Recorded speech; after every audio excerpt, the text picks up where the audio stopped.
You know, usually when we break down these kinds of statements, especially regarding Gaza, you expect a lot of broad rhetoric. Right. A lot of adjectives, a lot of emotion. Exactly.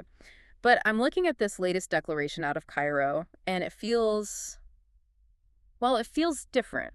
It reads less like a manifesto and more like a technical manual. Or an infographic. It Yeah. really is a nuts and bolts document. So for this deep dive, we're looking at the outcome of this big meeting in Egypt. Yeah. Hosted by Egypt under President el-Sisi, bringing all these different Palestinian factions to the table. And the real story isn't just that they met. It's what they signed off on, this very specific operational roadmap. That's it. So if you're visualizing this source with us, think of it as a kind of flow chart. And at the very top, you have the context. They're calling it the transition to phase 2. And they explicitly tie it to President Trump's plan. That framing is crucial, isn't it? It's everything. You've got mediators there from Egypt, Qatar, Turkey. And the factions aren't just agreeing to a ceasefire in theory. No, they're agreeing to the specific mechanics of that U.S.-backed proposal. It's like they're saying, okay, fighting stops, now we implement the governance structure. Let's get into that structure then, because this Palestinian National Transitional Committee is right at the center of it all. And this is not just some political steering group, is it? Far from it. This is a huge administrative pivot. The declaration actually mandates this committee to immediately take over the affairs of life. The affairs of life. So we're talking about a technocratic takeover. Totally. Health, relief, all the basic administration in Gaza. Which implies a massive concession. For a committee like that to work, the existing factional governments have to sort of step back. They have to dissolve their political control into just administrative function. And they're not doing this in a vacuum. Not at all. If you keep following the lines on this roadmap, you see this whole complex hierarchy. So you have the transitional committee, but it's also tasked to coordinate with a peace council and an international executive committee. Which sounds a lot like external oversight. It is. That international executive committee seems to be the key to all the reconstruction money. So the factions are agreeing to work with this international body to rebuild Gaza.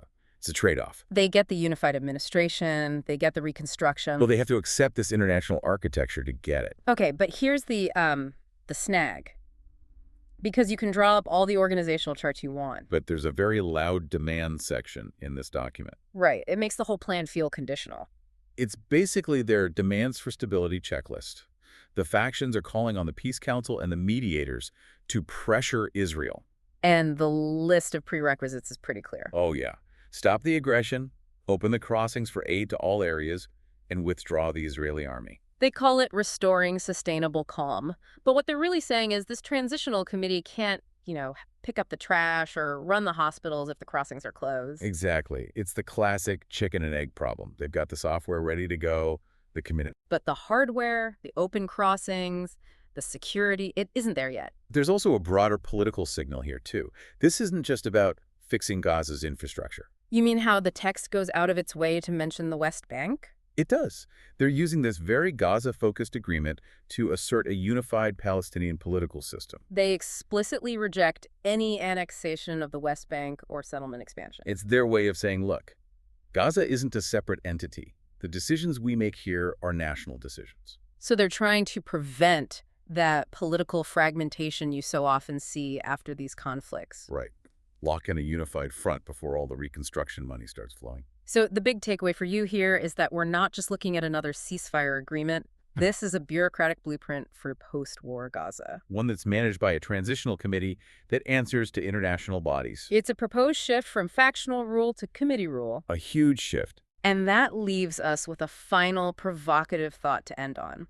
We've seen the org chart on paper, but in a territory that's been defined by decades of armed factional control, can a transitional committee actually assert authority? Yeah, I mean, when that first real dispute arises, who wins?